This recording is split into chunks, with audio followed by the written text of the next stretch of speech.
ನಮಸ್ಕಾರ ಸ್ನೇಹಿತರೆ, ಹೇಗಿದ್ರೆ ಎಲ್ಲರೂ. ನಾವು ತುಂಬ ದಿನದ ನಂತರ ಮತ್ತೆ ಒಂದು ಒಳ್ಳೆ ರೆಸಿಪಿ ಜೊತೆ ಬಂದಿದ್ದೀವಿ.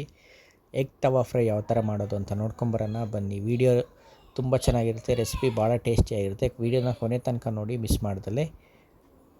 ನಾನು ಮೊದಲಿಗೆ ಒಂದು ಸಣ್ಣ ಈರುಳ್ಳಿ, ಒಂದು ಸಣ್ಣ ಟೊಮೊಟೊ, 2 ಮೆಣಸಿನ್ಕಾಯಿ ತೊಗೊಂಡಿದ್ದೀನಿ. ಹಾಗೆ 3 ಬಾಳ್ಡೆಗ್ ತೊಗೊಂಡಿದ್ದೀನಿ. ಈಗ ಕಾದಿರೋ ಅಂಥ ತವಾಗೆ ನಾನು ಸ್ವಲ್ಪ ಎಣ್ಣೆ ಹಾಕ್ಕೊಂಡು ನಾವು ಆವಾಗಲೇ ಹೆಚ್ಚಿಟ್ಕೊಂಡಿದ್ವಲ್ಲ ಅದನ್ನ ಮೂರೂ ಆ್ಯಡ್ ಮಾಡ್ತಾಯಿದ್ದೀನಿ. ಟೊಮೊಟೊ, ಈರುಳ್ಳಿ, ಮೆಣಸಿನ್ಕಾಯಿ ಮೂರೂ ಚೆನ್ನಾಗಿ ಎಣ್ಣೆಯಲ್ಲಿ ಮಾಗಬೇಕು.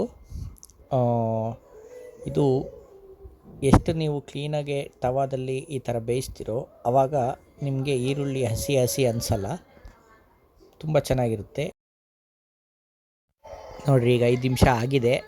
ಈರುಳ್ಳಿ, ಟೊಮೊಟೊ, ಮೆಣಸಿನ್ಕಾಯಿ ಎಲ್ಲ ಗೋಲ್ಡನ್ ಬ್ರೌನಿಗೆ ಬಂದಿದೆ. ಈಗ ನಾವು ಇದಕ್ಕೆ ಆವಾಗಲೇ ಬಾಯ್ಲ್ ಮಾಡ್ಕೊಂಡಿದ್ವಲ್ಲ ಆ ಎಗ್ ಆ್ಯಡ್ ಮಾಡೋಣ. ಈಗ ಮೊಟ್ಟೆನೆಲ್ಲ ಅರ್ಧ ಕಟ್ ಮಾಡ್ಕೊಂಡಿದ್ದೀನಿ. ಈಗ ಕಟ್ ಮಾಡ್ಕೊಂಡ್ರೆ ಮೊಟ್ಟೆನ ಇದರಲ್ಲಿ ತವಾದಲ್ಲಿ ಇಡ್ತಾ ಹೋಗ್ತಿದ್ದೀನಿ. ಈ ಥರ ಉಲ್ಟಾ ಇಡ್ತಾ ಹೋಗಿ. ಆವಾಗ ಏನಾಗುತ್ತೆ, ಮಧ್ಯದಲ್ಲಿರೋವಂಥ ಯೆಲ್ಲೋ ಕಲರ್ ಮೊಟ್ಟೆ ಬಿಚ್ಕೊಳ್ಳಲ್ಲ, ಫಸ್ಟ್ ರೋಸ್ಟ್ ಆಗುತ್ತೆ, ಚೆನ್ನಾಗಿರುತ್ತೆ. ನೋಡಿ, ಈ ಥರ ಎಲ್ಲ ಜೋಡಿಸ್ಕೊಂಡ್ಬಿಟ್ಟು ಆ ಈರುಳ್ಳಿ ಬೆಂದಿದೆಯಲ್ಲ ಅದನ್ನು ಮೊಟ್ಟೆ ಮೇಲ್ಗಡೆ ನೀವು ತಳ್ಕೊಬೇಕಾಗುತ್ತೆ.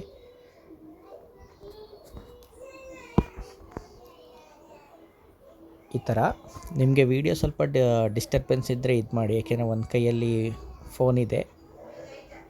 ಈಗ ನಾನು ಇದಕ್ಕೆ ಉಪ್ಪು ಆ್ಯಡ್ ಮಾಡ್ತಾಯಿದ್ದೀನಿ. ರುಚಿಗೆ ತಕ್ಕನಂಗೆ ನೀವು ಉಪ್ಪು ಆ್ಯಡ್ ಮಾಡ್ಕೊಳ್ಳಿ. ಈಗ ಧನಿಯಾ ಪೌಡ್ರ್ ಆ್ಯಡ್ ಮಾಡ್ತಾಯಿದ್ದೀನಿ, ಒಂದು ಅರ್ಧ ಮುಕ್ಕಾಲು ಸ್ಪೂನಷ್ಟು ಹಾಕ್ತಾಯಿದ್ದೀನಿ.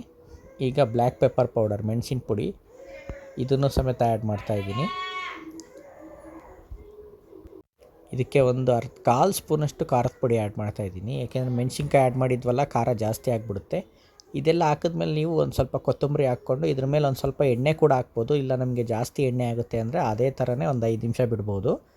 ಈಗ ಈ ಥರ ಎಲ್ಲ ಆ್ಯಡ್ ಮಾಡಿದ್ಮೇಲೆ ಮೊಟ್ಟೆನ ಉಲ್ಟಾ ತಿರುಗಿಸ್ಕೊತೀನಿ ನಾನು.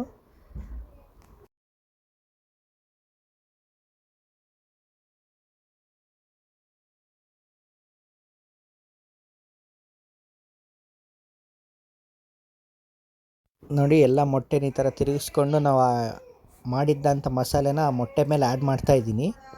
ನಿಮಗೆ ಇನ್ನೂ ಒಂದು ಆಪ್ಷನ್ ಇದೆ. ನಿಮಗೆ ಮಸಾಲೆ ಮಾಡ್ಕೊತಿರಲ್ಲ, ಎಗ್ ಆ್ಯಡ್ ಮಾಡೋಕ್ಕಿಂತ ಮುಂಚೆ ಅದಕ್ಕೊಂದು ಸ್ವಲ್ಪ ನೀರು ಹಾಕ್ಬೋದು. ನೀರು ಹಾಕಿದ್ರೆ ಮೊಟ್ಟೆಗೆ ಸ್ವಲ್ಪ ಜಾಸ್ತಿ ಮಸಾಲೆ ಅಂಟ್ಕೊಳ್ಳುತ್ತೆ, ನಮಗೇನು ಅಷ್ಟೊಂದು ಬೇಕಿಲ್ಲ. ಈಗ ಇದನ್ನು ಕಾವಲ್ಲಿ ಬೇಯಿಸೋಕ್ಕೋಸ್ಕರ ನಾನು ಇದ್ರ ಮೇಲೆ ತಟ್ಟೆ ಮುಚ್ತಾಯಿದ್ದೀನಿ. 2 ನಿಮಿಷ ಅಷ್ಟೇ, ಜಾಸ್ತಿ ಏನು ಇಡಬೇಕಾಗಿಲ್ಲ. ನೋಡಿ, ಈಗ ಆಗಿದೆ, ತೆಗಿತಾ ಇದ್ದೀನಿ.